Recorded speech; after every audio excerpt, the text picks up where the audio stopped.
రెక్కలు విరిచిన రాష్ట్రానికి దిక్కుగా నిలిచేదెవరు? గాయపడ్డ హృదయాలకు ఓదార్పు పలికేదెవరు? రాజధాని కూడా లేని రాష్ట్రానికి రథసారథి ఎవరు? ఇవన్నీ మొన్నటి ప్రశ్నలు. మరోపక్క ప్రకృతి విపత్తుల భయం. ఇలాంటి విపత్కర పరిస్థితుల్లో రాష్ట్రానికి నవనాడులు సరిచేసి శ్రీ నారా చంద్రబాబు నాయుడు గారు మాత్రమేనని గ్రహించిన తెలుగు ప్రజలు అత్యంత ఘన విజయాన్ని అందించి మచ్చలేని స్వచ్ఛమైన తెలుగుదేశం పార్టీకి అధికారం అందించారు. మాట తప్పనివాడు, మడమ తిప్పనివాడు అయిన శ్రీ చంద్రబాబు నాయుడు రాష్ట్ర ప్రజలకు భరోసా ఇచ్చారు. రైతులకు, డ్వాక్రా మహిళలకు రుణమాఫీ మాటకు కట్టుబడి ఉన్నారు. అంచెలంచెలుగా రుణమాఫీ చేసి చూపించారు.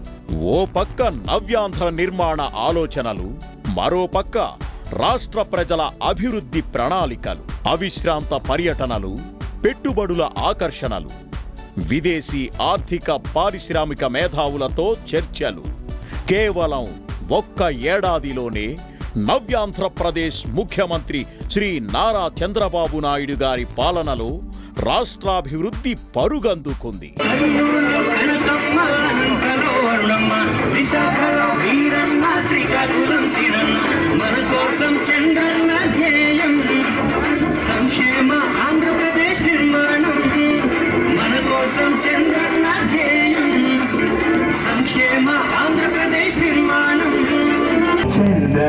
శుభ సంకల్పం ఆంధ్రదేశ మహావికాసం సంక్షేమమే తన ధ్యేయం.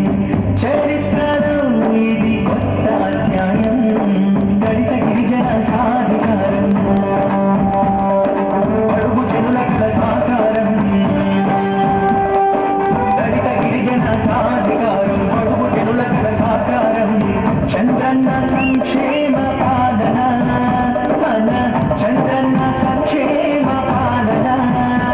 దళితుల ప్రతిభకు బహుమతి పథకం, మన చంద్రన్న సంక్షేమ పాలన. దళిత గిరిజన సాధికారం, బడుగు జనుల కల సాకారం. దళిత గిరిజన సాధికారం, బడుగు జనుల కల సాకారం. చంద్రన్న సంక్షేమ పాలన, మన చంద్రన్న సంక్షేమ పాలన. మన చంద్రన్న సంక్షేమ పాలన. దళితులకు గిరిజనులకు బలాలెన్నో కురిపించే నాయకుడే చంద్రన్న, మన నాయకుడేగా చంద్రన్న. చంద్రన్న సంక్షేమ పాలన, మన చంద్రన్న సంక్షేమ పాలన. చంద్రన్న సంక్షేమ పాలన, మన చంద్రన్న సంక్షేమ పాలన. ఎవరిస్తారు రకన్నా ఇన్ని పథకాలు, మనకెవరిస్తారు రకన్నా ఇన్ని పథకాలు. దళితులను ఉద్ధరింప, గిరిజనులను ఆదుకొనగా చంద్రన్న చెప్పినట్టు ప్రభుత్వమే ఇస్తుంది, మనకు ప్రభుత్వమే